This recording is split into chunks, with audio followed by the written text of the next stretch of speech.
Today I'm going to be answering the most commonly asked question about Mary that Catholics get asked. First of all, why do you worship Mary? I think I've been asked this question more times than I've been asked about any other part of my faith, anything, which is kind of crazy because I feel like people should be asking more, encouraging, like more productive questions.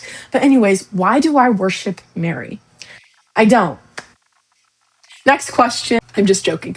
But no, I do not worship Mary. The two differences in these words are veneration and worship. I venerate Mary. I love Mary. I respect Mary. I honor Mary, but I only worship God.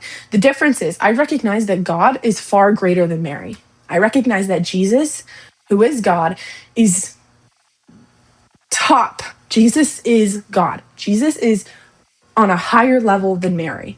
I recognize that. However, I also recognize that Mary is the mother of our living God. Now, you might say, Veronica, but Mary's just the mother of Jesus, not God. Hold on. Jesus is God.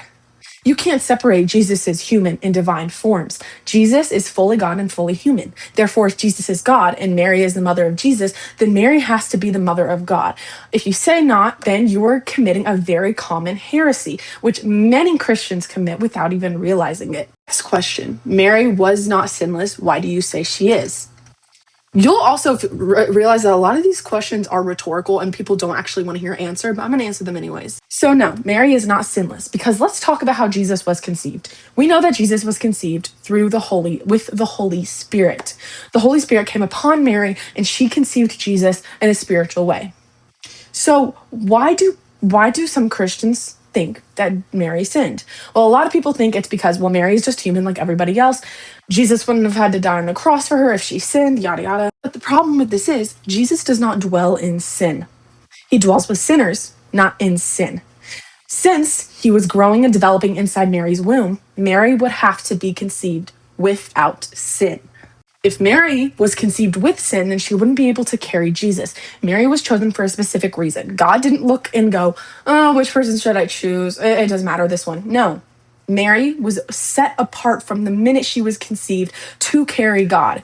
This is not some little role that she just did so that Jesus would be born. It was not some little task. No. It was her mission. It was her gift given to her by God.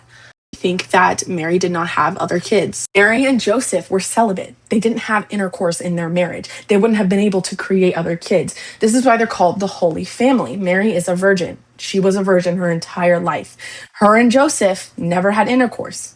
They were a chaste couple. This is not to say that you can't be chaste and have intercourse when you're married, but Mary never did. Go to part 2.